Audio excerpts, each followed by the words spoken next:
ఈ మాక్ అసెంబ్లీ అనేది నిర్వహించడం జరుగుతుంది.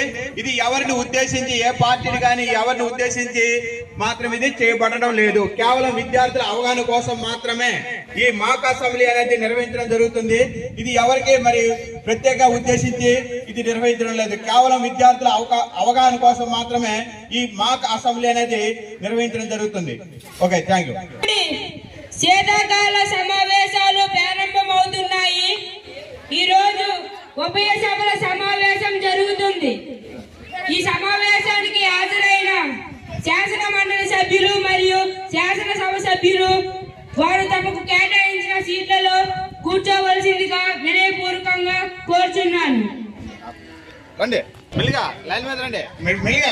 వీడియో తీయడం అవుతుంది. మీకు ఎవరైతే కేటాయించామో ఆ సీట్లో కూర్చోండి.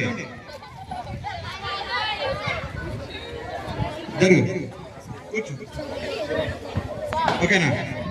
కూర్చోరు, ఎక్కువ మంది ఉంటారు.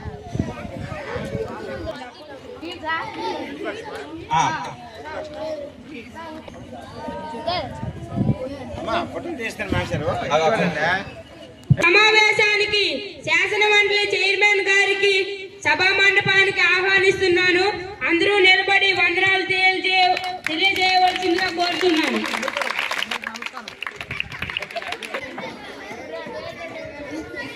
అలాగే అసెంబ్లీ స్పీకర్ గారికి ఈ సభా మండపానికి ఆహ్వానిస్తున్నాను.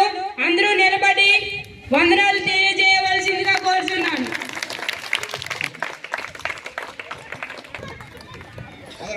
ఆహ్వానించుటకు స్పీకర్ గారిని అనుమతి ఇవ్వాల్సిందిగా కోరుచున్నాను. గౌరవ గవర్నర్ గారికి సభ మండపానికి హృదయపూర్వకంగా ఆహ్వానిస్తున్నాను. అందరూ నిలబడి వందనాలు తెలియజేయవలసిందిగా కోరుచున్నాను. ఈరోజు ఈ సమావేశాన్ని వందే మాతరం గేయంతో ప్రారంభిద్దాం.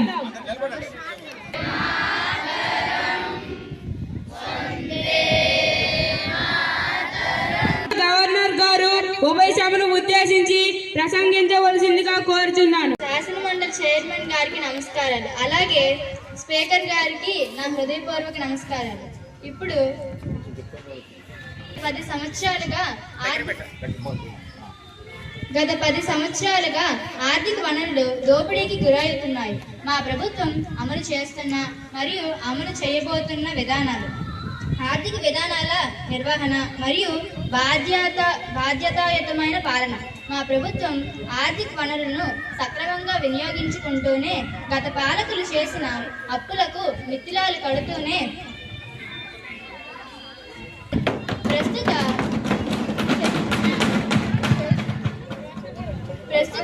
స్థూల దేశీయోత్పత్తి 18.3 లక్షల కోట్లుగా ఉంది. మా రాష్ట్ర జీడిపి వృద్ధి రేటు 10.5. రాష్ట్ర పాలనలో ఎన్నో సభాపూర్వకంగా వీడ్కోలు తెలుపుదాం. అందరూ లేచి నిల్చోవలసిందిగా కోరుతున్నాను.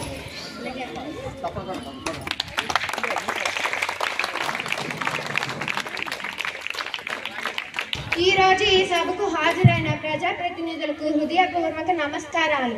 మనమందరం ప్రజాప్రతినిధులము. ఎక్కడ ప్రజల సమస్యలు చర్చించబడతాయి కాబట్టి ఎక్కడ మనం సభ మర్యాదలను పాటిస్తూ సభాగా సాగేటట్టు చూడవలసిన బాధ్యత మనందరిది. కాబట్టి ఎక్కడ విలువైన సభా సమయాన్ని వృధా చేయకుండా ప్రతి ఒక్కరూ కృషి చేయవలసిందిగా సభాపూర్వకంగా విన్నవించుకుంటున్నాను. ఇప్పుడు గౌరవ గవర్నర్ని సభ ముందు ప్రవేశపెట్టవలసిందిగా గౌరవ హోంశాఖ మంత్రి గారిని ఆహ్వానిస్తున్నాను. సంఘం ఆశావాదాన్ని కలిపి స్పష్టంగా తెలియజేశారు. ఈ తీర్మానం సభలో చర్చ జరగాలని, సభ్యులు తమ అభిప్రాయాలను తెలియజేయాలని కోరుచున్నాను. ధన్యవాదాలు అధ్యక్ష. కోరుతున్నాను.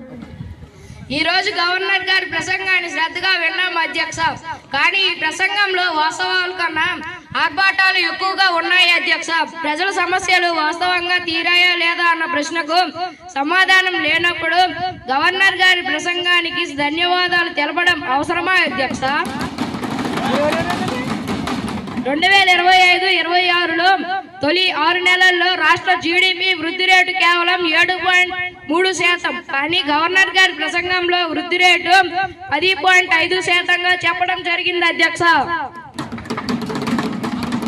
ప్రసంగానికి ధన్యవాదం తెలియజేయడం తీర్మానాన్ని మా పార్టీ ఆమోదించడం లేదు అధ్యక్ష. కాబట్టి ఈ సభ నుండి మా పార్టీ సభ్యులు వాకౌట్ చేస్తున్నారు.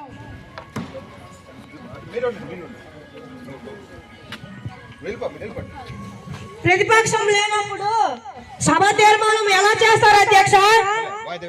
వాయిదా వేయాలి.